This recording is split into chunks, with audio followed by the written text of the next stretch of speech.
Hi, it's Forever Figs. Just wanted to give you the 2013 version of my backyard orchard. There's been some changes, as you see. For one, we had a new fence put up on the property, which gives us a little more privacy. And as a result, we get a lot more usage out of the backyard. Okay, now down to these figs. Some of you may remember that in this location there used to be a Belgian fence, a espalier, and there was 10 fig trees planted on it. And during the winter they took a real severe beating. Even though I had the thing covered really well and ultra protection, we had 3 really bad days back at the end of January. One day was 9 degrees, the next day 8 degrees, the day after that 7 degrees.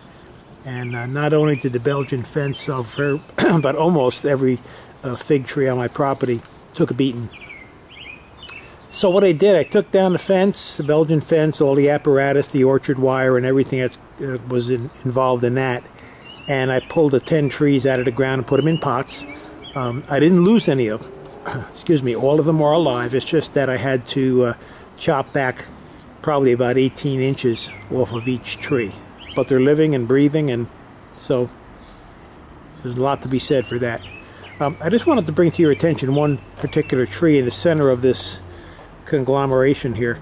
It's an Atriano, and the reason I'm showing it to you is that it's in one of Bill's self-watering pots. And there's been some discussion on the internet about this particular type of pot over the last few days, so I just wanted to show it to you, get an idea what it looks like.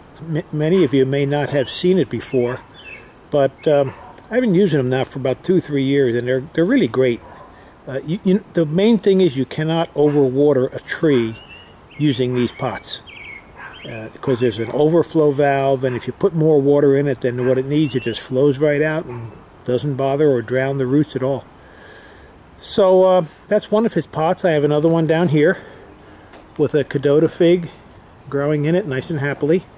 Actually, it produced a couple of brevas already this year. There's one there. And around the other side here, there's one hiding underneath a leaf. There it is. There it is. You can run, but you can't hide. Okay. So, yeah, here's some more of the trees that suffered some damage. Now, this tree, you may not recognize it, but you know this tree. You've seen this tree a lot. If you look on my web page on YouTube or on my page on the Figs for Fun forum, this is the picture of my avatar. This is what it looks like now, and the picture on screen is what it used to look like. Okay, so this thing took a mighty beating. It was about 5.5 feet tall, and very healthy. And it, you know, the whole top just got destroyed. But it's alive and well, so you know, would have to wait until it regrows itself, that's all. But you've seen that tree before. This one over here is the sister tree to it. Used to be about 4 feet tall. Now it's 12 inches tall, but it's alive. Okay, over here is a Black Mission fig. This is also in one of Bill's self-watering pots.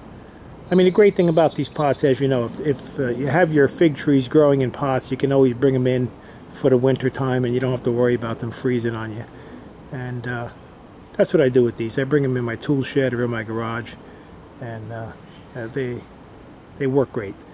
For you folks who are living in New Jersey, if you want to meet a real nice guy, take a trip down to Flemington to Bill's Figs. That's the name of his company. And he's a nice guy, and you'll have a good time talking to him and seeing what he has set up down there on his property. He only has about 3.5 acres of land, but he has about, I think, about 500 fig trees on it now, maybe more. So this was a unknown variety. We had it here last year, about 5 feet tall, and look at it now, 18 inches. You know, we got really slammed. This tree seemed to make it through all right. It's a lot older tree. It's a 7-year-old Acacia Green. Last year produced 350 figs. I don't know what it's going to do this year because of the late start we got. We had an awful springtime, so we're about a month behind. But we'll see. It'll do something. It's alive. It's well. And you may say, why do you prune it back so severely? And I have a couple of reasons for that. One is that it does make it produce more figs the next year. And the second thing is it's more manageable for me to work on. You know, I don't want to be getting on ladders anymore and climbing and stretching and reaching.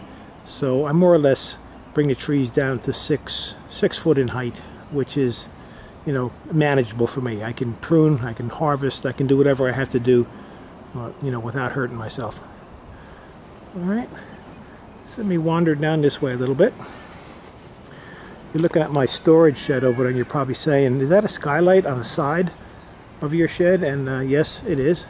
It was laying around my brother-in-law's for years, and so I was able to get it from him, and instead of putting it on the roof, I put it on the side because I wanted to make a little workspace inside where I could do transplanting and just potting work in general, but I needed some light. So I put the skylight on the side. That's an improvement I did this year. And over here we have a little sucker type tree that came off the Acacia green. It was growing underneath that tree last year, and my wife really likes this variety, so she asked me if I was planting it here, and I said, well, if you want it there, that's where it's going to get planted. You know the old motto, happy wife, happy life. So there it is. Okay, I have a little cold frame over here. I keep some of my little babies in there until they're stable enough to bring out and start exposing them to the sun. Okay, but I don't baby my trees too long. Once they start getting out into the sun, it's no going back. They're out there, and if they make it, they do, and if they don't, they don't. So here's another bunch over here. There's about 18 or so in this wagon. Some of these are from the USDA, from the University of California at Davis, and some are just cuttings that I got from other generous forum members. Okay, and this fig tree, you may not recognize it now, but it is a Chicago Hardy, and I showed it to you back a while ago, and I had just purchased it and 3 other trees from Lowe's at the end of winter, beginning of spring of this year. And it was a gnarly, just shriveled up, you know, hardly alive looking thing. And when springtime came, you know, just started leafing out and breaking bud and going wild. So, and the other 3 trees that I purchased are doing the same thing. So that was a good purchase. $9.89 per tree. This is another result of the winter we had. It is a strawberry Verta that took a real beating back during the winter, and it died right down to the ground. So we yanked it out, put it in a pot, and waited for spring, and here's what happened. There was life in it. So I'm going to use it up for a backup tree for the one that I replaced. In case that one dies out this winter, I can put this one in next year. This is more or less the, for me at least, the centerpiece of my little fig collection. This tree, my wife calls this the candelabra because of its shape.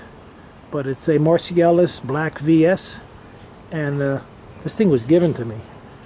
I had a fellow just send me a message and says, I got a tree for you, but you got to come down and get it. So I went down and got it, and here's what it was. And it says, has turned into a beautiful, beautiful tree. Sometimes I just like coming out in the yard and walking past it and taking a look at it. Okay, some little ones down below, more little recently rooted trees. Okay, and over here I have 3 air layers going. Again, like I did last year and like the year before. And I always have trouble with air layers. Can't quite get them to work. So I tried a little different method this year. Down this end here we have a brown turkey. In the middle we have an Italian everbearing. And down this end we have a black Spanish. This technique that's being used here, I saw it on the Figs for Fun forum. I decided to use it, and in about 2 months we're going to just see some more little ones down here. Okay, and just to wrap things up, I'll take you over this end. I have a couple of more little tables here. And on this first table here, there's a couple I wanted to bring to your attention. The 2 trees, they look like twins. They're in the back right against the fence. And I got them off of QVC, of all places. and they're labeled as Bensonhurst Purple. So I did a little research, and some folks seem to think that they're just glorified brown turkey, and I don't know, we'll have to wait and see. But they sold them as a set. There was 2 trees per package, and it was $18, so $9 a tree. Now, of course, they didn't come in those bigger pots. They came in small pots, but they were just the same size that you see right now when they came in the mail. I've only had these things 2 weeks. So we'll see what becomes of those. And the last table here, some more rooted cuttings down the bottom, all kinds of various varieties. Okay, and a couple of little larger trees here. That's a 2-year-old Celeste. And next to it is an LSU Purple that a very gracious member of the forum gave to me. And next to it, right in the center of the screen, is a Letizia, which I got from Burpee, the seed people. And they say it's an heirloom Italian fig that was brought over to this country. And I don't know if that's the case or not, but it's a nice looking tree and it's a healthy tree, so I'm satisfied with the purchase. Okay, and in the back there's a Chicago Hardy. We got a Black Mission in front of it. We got a white Texas Everbearing to the left, and down here got a nice little tree. It's the only one that I have in one of these grow pouches, and that's in Adriatic, which I'm probably going to up-pot that within a couple of weeks into a 5-gallon, or probably a 5-gallon. So anyway, that's it. That's the latest that's been happening in a little backyard orchard. And thank you for your time and for watching. And I just wish you all a very successful growing season. And I'll talk to you next video. Bye-bye.